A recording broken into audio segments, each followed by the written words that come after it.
This is me, a vegan, in the countryside of Japan attempting to find breakfast, lunch and dinner for all 3 mystery countryside locations. The goal is to find out if being vegan in the countrysides of Japan is just as convenient as it is in a city. I've done lots of research finding vegan gems in all 3 places, but what I didn't know is this would be the most physically and mentally draining video I would ever attempt. Our first location is... We are starting in Nikko, known for its rich history and shrines. Can you believe there's a fully vegan cafe in this quiet town? Good morning, sleepyheads. It's breakfast time.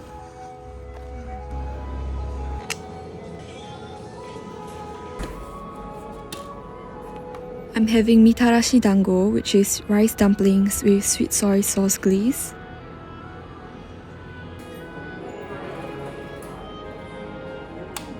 It was super chewy like mochi. The combination of the sweet soy sauce glaze tasted amazing. And I like how sticky and gooey the sauce was, like your wet milk. Fine art and curious. The only vegan cafe in Nikko is called Meguri Coffee. The outside was giving old school vibes, same as the door. The inside was similar with the tatami seats, but they serve Korean food and their ordering device was an iPad. They never let you know the next move, just like how I ordered in Korean. I got the spicy cold noodle and the mother got the tteokbokki, which looked creamier and packed with a lot more ingredients compared to the Korean version. It's raining. It's very chewy. The rice cake soaked up the sauce and it was super flavorful and chewy. It's not exactly like Korean style, but we have Japanese style tofu, aka aburage, was super juicy. very nice. The broth was extremely creamy and rich with a hint of spice. Indeed, a good soup to be slurped. 9.3 out of 10. The spicy cold noodle looked spicy. Sounded very delicious too.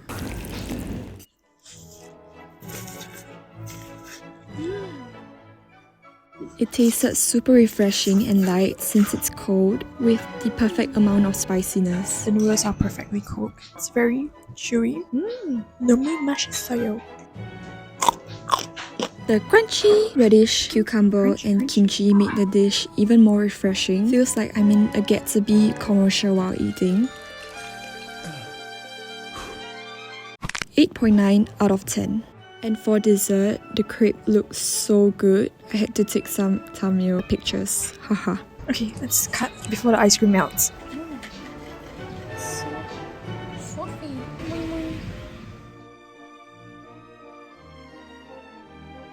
The crepe was really fluffy and fragrant, like walking into a bakery shop. Yummy, yummy. And there's melted chocolate and banana inside. Amazing. I can taste the chocolate chip and banana with every bite just melting in my mouth. You want some? This is the best crepe I've eaten and it's worth migrating to Nikko. 100 out of 10. We're gonna head over to dinner now. Oh my goodness. It's closed. This was supposed to be our dinner spot with vegetarian. Welcome vegetarian. I'm flabbergasted. Oh my god. Oh no! What's for dinner? We are back! Yay! Flashback.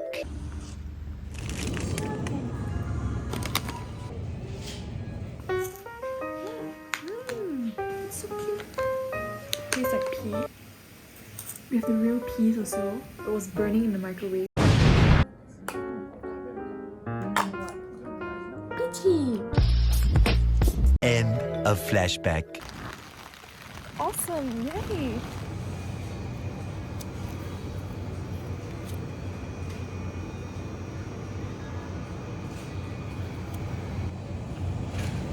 It's beautiful.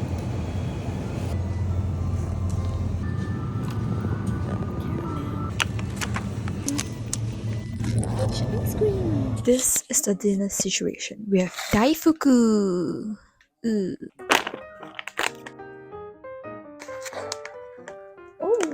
so nice. The peach ice cream tasted like slushy and it didn't taste artificial at all, but you will get Brain freeze!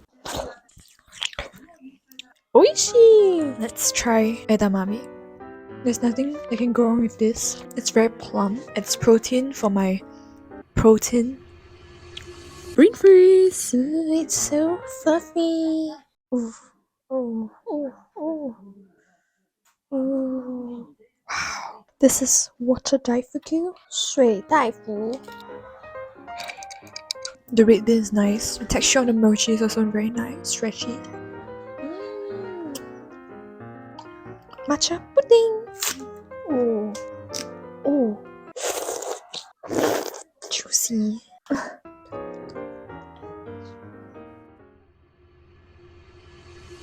The texture is weird, but the matcha taste is there. Bloop, bloop, bloop, bloop. Lastly, we have this caramel soy milk. Shake it. Mmm. Wow, it's like popcorn. Mmm. Oishi. Cheers to the end of my dinner haul. Guess what I found? A mountain. Transition. We're at Mount Fuji. Let's continue our epic vegan food adventure. 1560円です。 So glad Moss Burger has vegan options now, which makes it more convenient for vegans in Japan who have social life. If you have no friends, you can still try out corporate tasting vegan burger once in a while, alone. The patty tasted like regular soy patty, nothing amazing. The only thing worth mentioning was the teriyaki sauce with wasabi mayo. Overall, 6.5 out of 10. Dinner was in front of the main station called Hotou Fudo. The vegan option was non-existent on the menu, just like my love life. So you have to order it from the secret menu. We are now at the dinner spot, ordering Hotou Fudo. It took a while because they have to make the vegan broth from scratch, but when she took the lid off and I saw how incredible it looked, it was worth waiting. That's a lot. The noodles were perfectly imperfect and it was thick like my top. There were lots of veggies, mushroom, and the legendary aburage that will soak up all the broth has entered the chat too.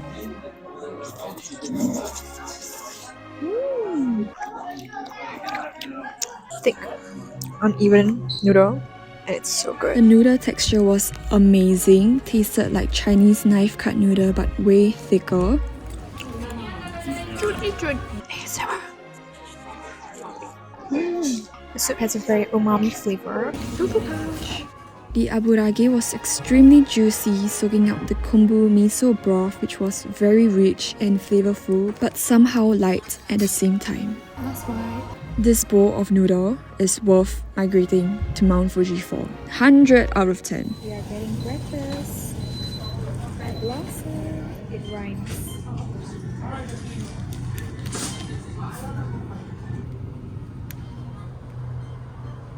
That's all. Where is Mount Fuji? Here? I don't know.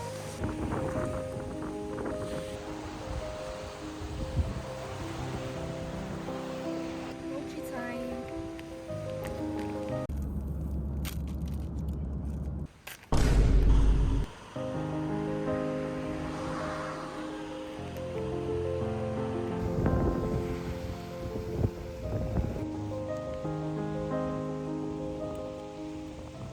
You want some? Let's buy.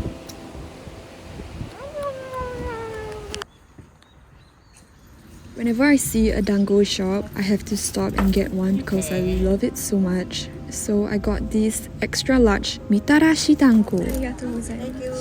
It had the chaat flavor, but the sweet soy sauce was quite salty. Thankfully, the extra large mochi was 20% less chewy, so I got to work my jaw a bit more for the increased sodium intake from the glaze. 7 out of 10.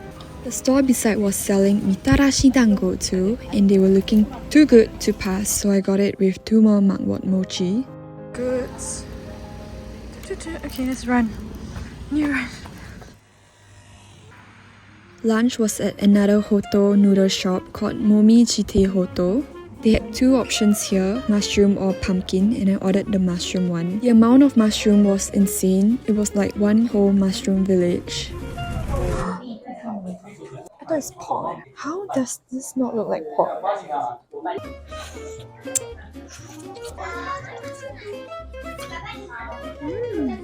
The noodles are not bad, but if it's handmade, it will be better. It was looking too perfect and thin, but it's understandable since they served other food like tempura and udon, so handmade noodles might not be an option for them. Mushroom time! However, the soup here was still delicious and silky smooth with no grainy texture from the miso paste. This was still a satisfying bowl of noodle, 8.5 out of 10. And then we went up to Mount Fuji, and I was fearing for my life because the bus driver was literally driving like this.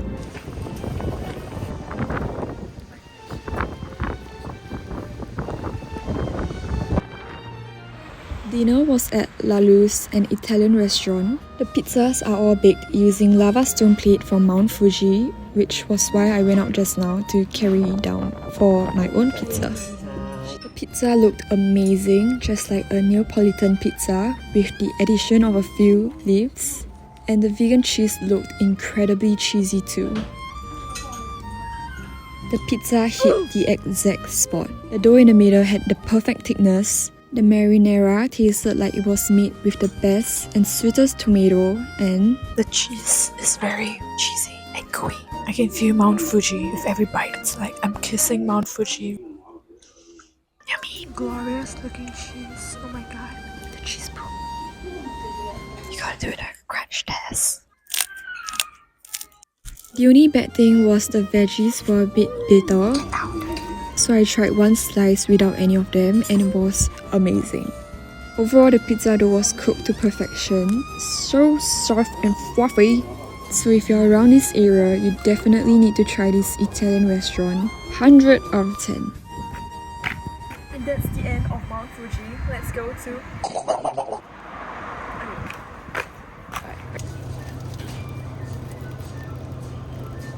breakfast time! Before leaving to... It's pickled plum.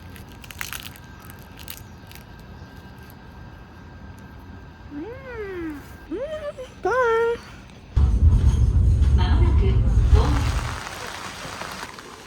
Can you guess where am I now? Going down the cable car. Thank you for using the Hakone cable car. Mounted going. Today closed, sorry. Tomorrow open. To make myself feel better, I got this tiny overpriced konjac cookie 500 yen. so that at least I tasted something intentionally vegan in Hakone. So good. So good. I found a sushi restaurant with inari sushi that's vegan because even though inari is just tofu, it's always seasoned with dashi in Japan. Be open, please! Oh my goodness. Wait, I think I found something to eat. Vegetarian menu. I haven't had curry for this trip yet, so I ordered a curry rice. It looked very simple, just plain rice and curry with no fancy soy cutlet. The curry was rich and tasted similar to the curry cube you can find in your Asian supermarket with a hint of spice. And here's a heart shape for myself after two unfortunate events happening to me. 7.9 out of 10. Guess what I'm having for dinner again? It was another Italian restaurant named 808 Monsmare. It was the only restaurant with vegan options that opened till late, so I'm having pizza again. Not complaining, but I'm going to complain about the price because this place didn't have vegan cheese and it was more expensive than the Mount Fuji one. It looked incredible even though there was no vegan cheese. The crust looked chef kiss and the veggies were very colorful. The pizza tasted very good. Even though the dough was on the harder side, it was still very fluffy. Lots of ingredients. A lot. Olive, white. Very nice. You have burnt leaves. For palate cleanser, I poured a little, I mean a bit too much of the chili oil. It was spicy. Having the meat hanging on top of me was not the bad part. It was the missing cheese in my pizza part. But it was still a very good pizza, 8 out of 10. Before that, I have to grab breakfast for Hakone to complete this epic vegan adventure. And there's no better way to start and end it at a convenience store. Green tea.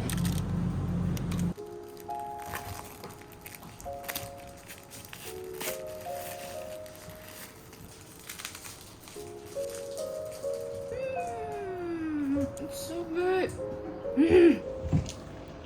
Let's buy matcha, grass, soy milk. Vegetable. Got a bit of matcha flavor. It's not the richest soy milk, but it's good. Okay, no. Let the mother try. We'll save this on the train.